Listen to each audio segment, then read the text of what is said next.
প্রিয় ছাত্রছাত্রী, তোমাদের এআই নলেজ স্ট্রিম চ্যানেলে স্বাগত। আজকে আমরা আলোচনা করব ষষ্ঠ শ্রেণীর ইতিহাসের দ্বিতীয় অধ্যায় যেটা হচ্ছে ভারতীয় ইতিহাসের প্রাচীন ধারা। এই অধ্যায়টির আমরা 1 ও 2 মার্কের প্রশ্ন উত্তরগুলো আলোচনা করব। তো চলো, 1 মার্কের প্রথম প্রশ্নটা হচ্ছে, কবে থেকে মানুষ জোট বাঁধতে শুরু করেছিল? পাথরের যুগ থেকে। 2, বর্ণ বা লিপির প্রয়োজন হয়েছিল কেন? মানুষের লেখার জন্য। 3, সভ্যতার সব থেকে বড় মাপকাঠি কি? লিপির ব্যবহার। 4, কবে ভারতীয় উপমহাদেশে নগর সভ্যতা গড়ে ওঠে? খ্রিস্টপূর্ব 3য় সহস্রাব্দে। 5, প্রাচীন ভারতের 2টি সভ্যতার নাম লেখো। মেহেরগড় সভ্যতা ও হরপ্পা সভ্যতা। 6, তামা পাথরের যুগ বলতে কি বোঝো? উত্তর, নতুন পাথরের যুগের শেষে মানুষ তামা ও পাথর দুটোই ব্যবহার করত, তাই সেই যুগে তামা পাথরের যুগ, যেটাকে সংক্ষেপে আমরা তাম্রবস্ত্রের যুগ বলা হয়। 7, ভারতের প্রাচীনতম সভ্যতার নাম কি? মেহেরগড় সভ্যতা। 8, মেহেরগড় সভ্যতার কোন 2 ধাতুর ব্যবহার হতো এবং কোন ধাতু ব্যবহার হতো না? মেহেরগড় সভ্যতায় তামা ও কাঁসার ব্যবহার হতো এবং লৌহর ব্যবহার হতো না।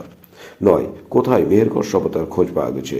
পাকিস্তানের বেলুচিস্তান প্রদেশের বোলান গিরিপথের কাছে। 10, কে কবে মেহেরগড় সভ্যতা আবিষ্কার করেন? 1974 খ্রিস্টাব্দে জ্যাফ্রসোয়া জারিচ। 11, উপমহাদেশের সব থেকে পুরনো শস্য মজুদ রাখার বাড়ি কোথায় পাওয়া গেছে? মেহেরগড়ে। 12, পৃথিবীর সব থেকে পুরনো কার্পাস চাষের নমুনা কোথায় পাওয়া গেছে? মেহেরগড়ে। 13, মেহেরগড় সভ্যতা ছিল মূলত কি জাতীয় সভ্যতা? কৃষি নির্ভর সভ্যতা। 14, মেহেরগড় সভ্যতা কোন পর্বে কুমোরের চাকার ব্যবহার শুরু হয়েছিল? 2য় পর্বে। 15, মেহেরগড় সভ্যতায় মৃতদেহকে কোন রঙের কাপড় জড়িয়ে সমাধি দেওয়া হতো? লাল রঙের। 16, মেহেরগড় সভ্যতা কোন নদীকে ভিত্তি করে গড়ে ওঠে? জোব নদীকে। 17, কে কবে হরপ্পা সভ্যতার কেন্দ্রটি আবিষ্কার করেন? 1921 খ্রিস্টাব্দে দয়ারাম সাহানি। 18, কে কবে হরপ্পা সভ্যতার মহেঞ্জোদারো কেন্দ্রটি আবিষ্কার করে? 1922 খ্রিস্টাব্দে রাখাল দাস বন্দ্যোপাধ্যায়। 19, একটি তাম্রবর্ণ যুগের ভারতীয় সভ্যতার নাম লেখো। হরপ্পা সভ্যতা। 20, কবে হরপ্পা সভ্যতা ধ্বংস হয়েছিল বলে মনে করা হয়? আনুমানিক 1500 খ্রিস্টপূর্বাব্দে। 21, হরপ্পা সভ্যতাকে প্রায় ঐতিহাসিক যুগের সভ্যতা বলা হয় কেন? হরপ্পা সভ্যতার লোকেরা লিখতে জানলেও সেই লেখা আজও পড়া যায়নি, তাই এই সভ্যতাকে প্রায় ঐতিহাসিক যুগের সভ্যতা বলা হয়। 22, হরপ্পা সভ্যতার সীমা সম্পর্কে লেখো। হরপ্পা সভ্যতার উত্তর দিকে সীমা ছিল জম্মুর মান্ডা, পশ্চিমে পাকিস্তানের বালুচিস্তান, পূর্ব আলমগীরপুর পর্যন্ত ও দক্ষিণ গুজরাটের কচ্ছ অঞ্চল পর্যন্ত হরপ্পা সভ্যতা বিস্তৃত ছিল। 23, হরপ্পা সভ্যতা কোন ধরনের সভ্যতা? নগরকেন্দ্রিক সভ্যতা। 24, হরপ্পা কথার অর্থ কি? পশু পাখির খাবার। 25, হরপ্পা কোথায় অবস্থিত? পাঞ্জাবের মন্টগোমেরি জেলায়, বর্তমান পাকিস্তানে। 26, মহেঞ্জোদারো কথার অর্থ কি? মহেঞ্জোদারো কোথায় অবস্থিত? সিন্ধু প্রদেশের লারকান জেলায়। 27, সিটাডেল কথার অর্থ কি? উঁচু এলাকা। 28, হরপ্পা সভ্যতায় কোন কেন্দ্রে কোনো সিটাডেল ছিল না? চানহদুলোতে। 29, হরপ্পাবাসীরা কোন ধাতুর ব্যবহার জানত না? লোহার। 30, হরপ্পা সভ্যতায় কোথায় স্নানাগার আবিষ্কার করা হয়েছে? মহেঞ্জোদারোতে। 31, হরপ্পা সভ্যতায় কোন কেন্দ্রে শস্যকর পাওয়া গেছে? হরপ্পা কেন্দ্রে। 32, কোন গাছকে সিন্ধুবাসীরা দেবতা রূপে পুজো করত? অশ্বত্থ গাছকে।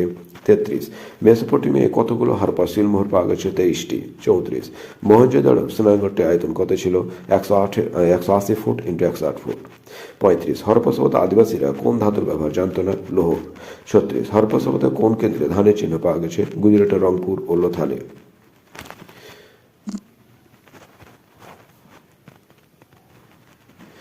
37, হরপ্পা সভ্যতায় কোন কেন্দ্রে লাঙলের ফলার দাগ পাওয়া গেছে? রাজস্থানের কলিবাঙ্গাল। 38, হরপ্পা সভ্যতার মানুষেরা কোন পশুর ব্যবহার জানত না? ঘোড়ার।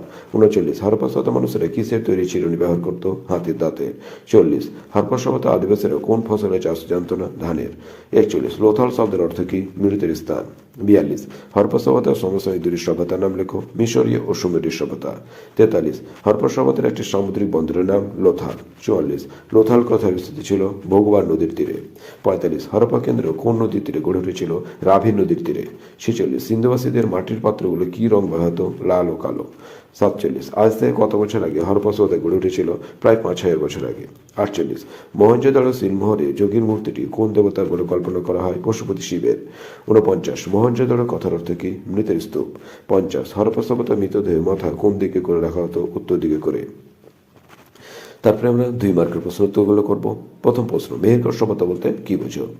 উত্তর, প্রত্নতাত্ত্বিক খননের ফলে জানা গেছে যে হরপ্পা সভ্যতার বহু আগে বালুচিস্তানের কচ্ছ সমভূমিতে বোলান নদীর ধারে মেহেরগড় অঞ্চলে কৃষি শিল্প ও বাণিজ্য নির্ভর এবং কিছুটা নগরভিত্তিক একটি সভ্যতার বিকাশ ঘটেছিল।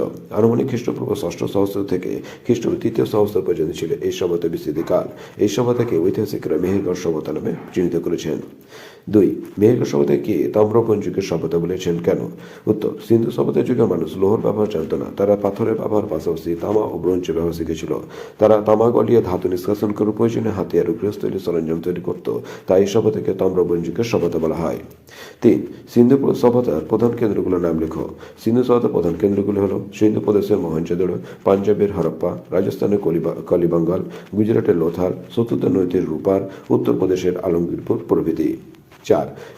মেহেরগড়ের সমাধি সম্পর্কে 4 জন লেখো। উত্তর: মেহেরগড় সভ্যতার অন্যতম বৈশিষ্ট্য হল সমাধিক্ষেত্র। সমাধিতে মৃতদেহ সোজাসুজি বা কাত করে শুইয়ে দেওয়া হতো। মৃতের সঙ্গে দেওয়া হতো নানা জিনিসপত্র, যেমন পাথরের গয়না, কুড়োল, নানা গৃহপালিত পশু, মূল্যবান পাথর প্রভৃতি। মৃতদেহকে লাল কাপড়ে জড়িয়ে লাল রং মাখিয়ে সমাধি দেওয়া হতো। 5.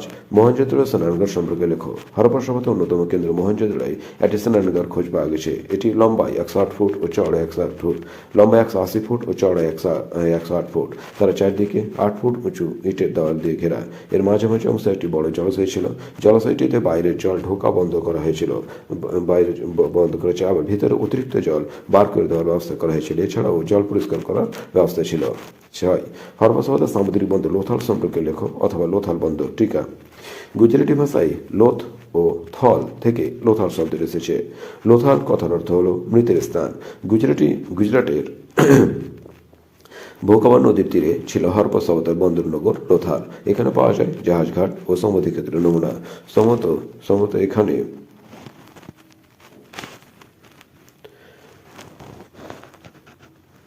পাওয়া যায় জাহাজঘাট, সমাধিক্ষেত্রের নমুনা। সম্ভবত এখানে জাহাজ রাখা বানাবার মেরামত বন্দোবস্ত ছিল। সম্ভবত পারস্য উপসাগর অঞ্চলের সঙ্গে এর বাণিজ্যিক যোগাযোগ ছিল। 7 নম্বর প্রশ্ন, যেটা শেষ প্রশ্ন। হরপ্পা সভ্যতার লিপিগুলি সম্পর্কে লেখো। উত্তর: হরপ্পাবাসীরা লিখতে পারতেন তার প্রমাণ হলো হরপ্পা আবিষ্কৃত লিপি। কিন্তু মুশকিল হলো সেই লিপি আজ অবধি পড়া যায়নি। তবে অনুমান করা যায় যে হরপ্পা লিপি ছিল সাংকেতিক। তাতে 375 থেকে 400টার মতো চিহ্ন রয়েছে। এই লিপি লেখা হতো ডান দিক থেকে বাঁ দিকে। অনুমান করা হয় দ্রাবিড় ভাষাগুলোর সঙ্গে হরপ্পা ভাষার মিল আছে। পাত্র, সিলমোহর এবং তামার ফলক প্রভৃতি দ্রব্যের উপর হরপ্পা লিপি পাওয়া গেছে। তবে এই লিপিগুলি পাঠ্য সঠিকভাবে পড়া গেলে ভারতীয় উপমহাদেশে অনেক অজানা ইতিহাস জানা যাবে। তো এই ছিল আলোচনা। তোমরা 1 ও 2 মার্কের প্রশ্ন উত্তরগুলো খাতে লিখে বাড়িতে প্র্যাকটিস করতে থাকো। আর এরপরে ভিডিওটাতে আমরা খুব শীঘ্রই 3 ও 4 মার্কের প্রশ্ন উত্তরগুলো আলোচনা করব। Thank you. আর অবশ্যই তোমাদের অনুরোধ করবো, যারা এখন পর্যন্ত চ্যানেলটি সাবস্ক্রাইব করেনি তারা অবশ্যই চ্যানেলটি সাবস্ক্রাইব করে নিও। Thank you.